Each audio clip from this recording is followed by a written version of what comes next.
Hi hello sweeties, welcome to my story world. Giri Myra దగ్గరికి వెళ్తూ ఉంటే సంజయ్ సైలెంట్గా నిలబడుకొని ఉండగా అటుపక్క ప్రకాష్ రావు, కృష్ణకాంత్ వెర్రిగా ఒక నవ్వు నవ్వారు. తన కాళ్ల మీద స్పర్శ తగలడంతో ఊపిరి బిగబెట్టి భయంతో మెల్లగా కళ్ళు తెరిచి తల పైకెత్తి చూసిన మైరాకి తన కాళ్ళు ముట్టుకొని నవ్వుతున్న గిరిని చూసి నన్నేం చేయొద్దు అని ఏడుపు ముఖంతో అనింది. మేడం, ఆశీర్వాదం తీసుకోవడం కూడా తప్పేనా అని గిరి కాళ్ళకి నమస్కరించి వెళ్ళి సంజయ్ పక్కన నిలబడ్డాడు.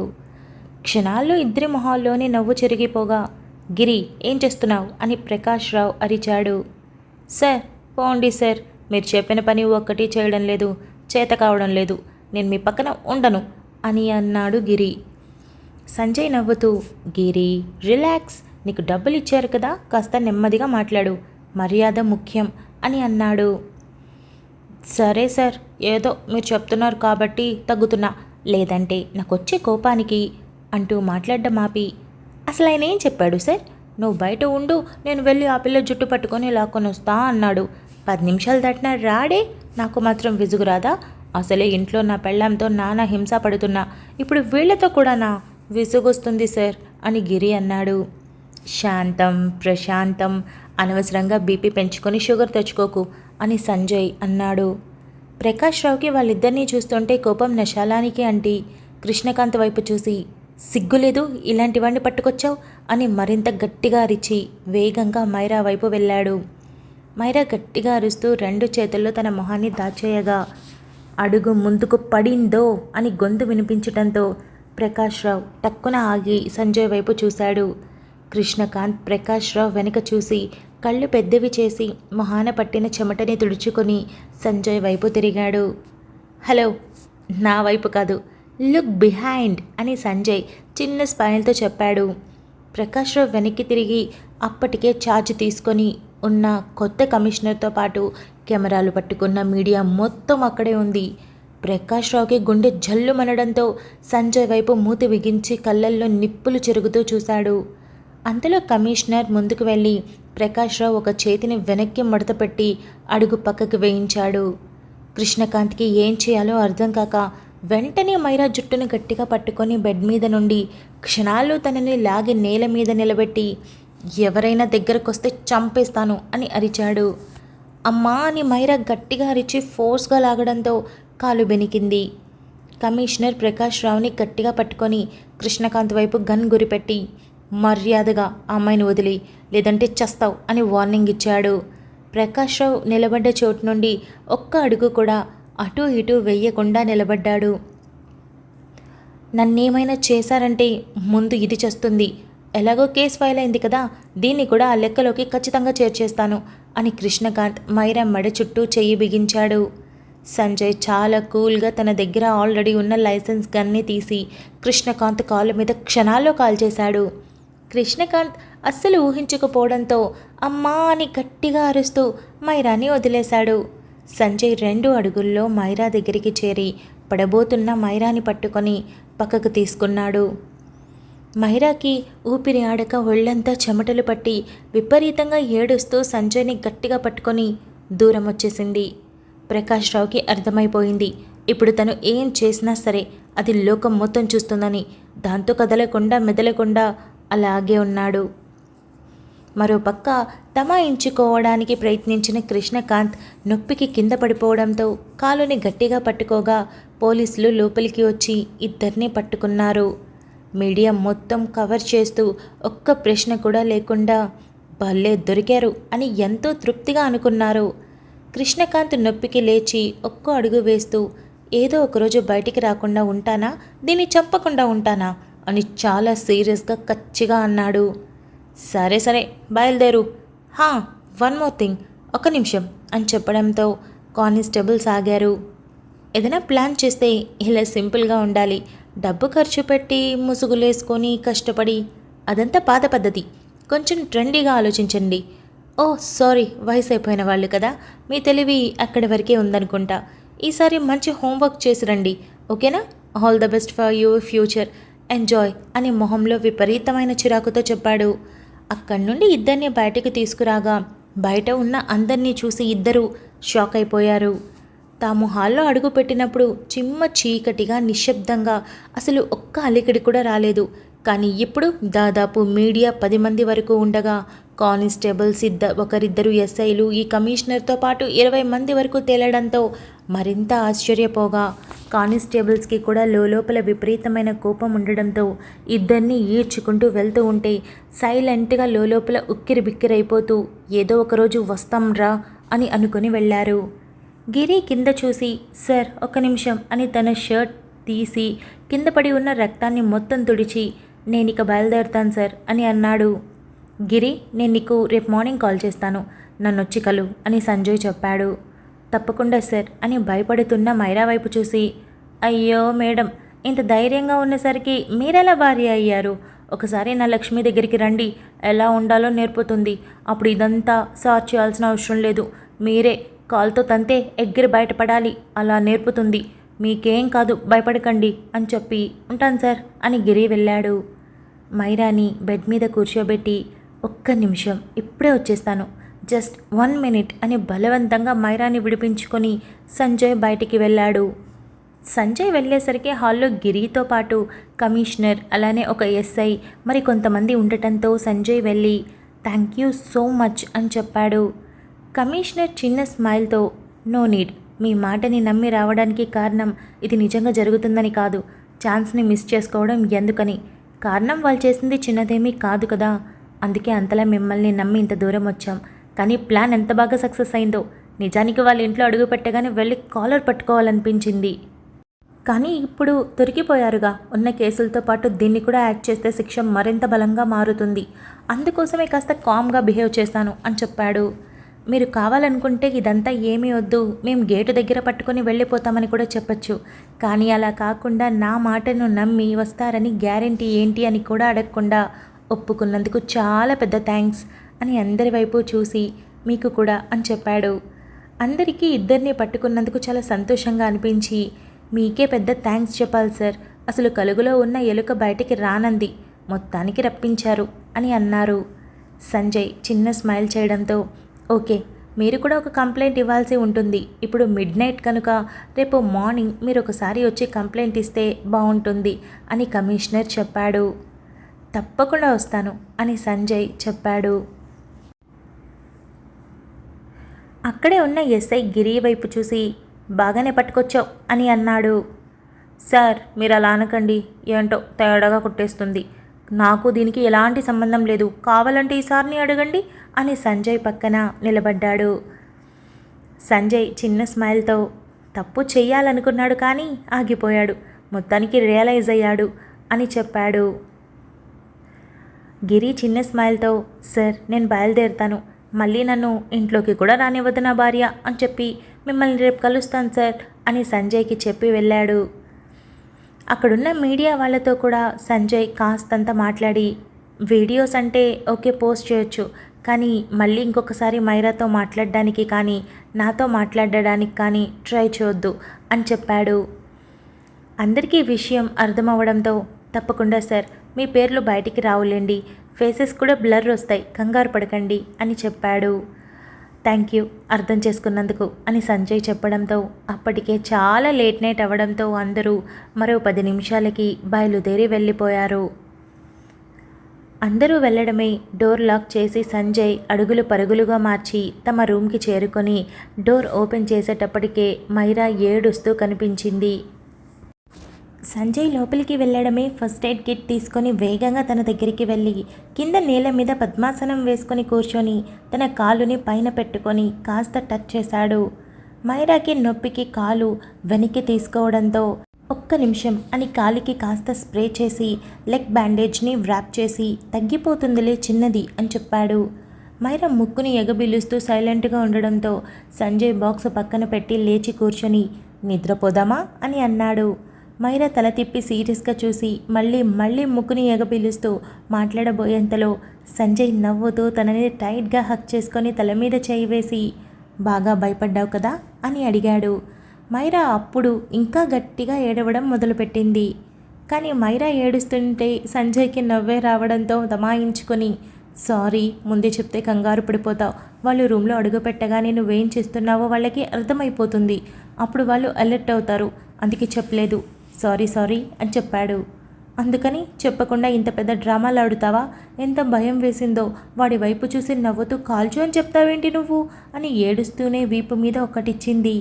సంజయ్ నవ్వుతూ అందులో బుల్లెట్స్ లేవని నాకు ఆల్రెడీ తెలుసు కదా, అందుకే రెచ్చగొట్టాను అని చెప్పాడు.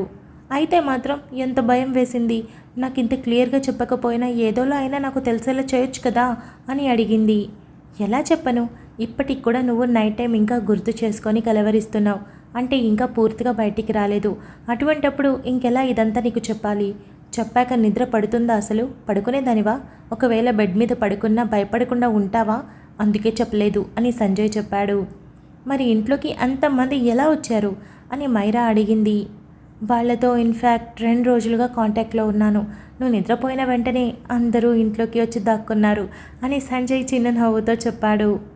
అసలు అతను ఎవరు? అదే నా భార్య దగ్గరకు వచ్చి ధైర్యం నేర్చుకో అని చెప్పాడు కదా, నేనేదో బాగా తెలిసినట్టు మాట్లాడాడు అని మైరా అడిగింది. ఓ అతనా అని సంజయ్ చెప్పడం మొదలుపెట్టాడు. గిరి మొదటిసారి మైరాని చూసిన రోజు. రూమ్లో మైరాని చూసిన గిరి మెల్లగా బాల్కనీ దూకి అక్కడి నుండి పైప్ లైన్ పట్టుకొని మెల్లగా కిందికి జారి ఒక్క అడుగు వేస్తూ లాన్ వైపు నుండి గేట్ వైపు వెళ్తూ ఉండగా మరోసారి ఇంటి వైపు తిరిగి ముందుకు అడుగు వేయగా దబ్బున తట్టుకొని కింద పడ్డాడు.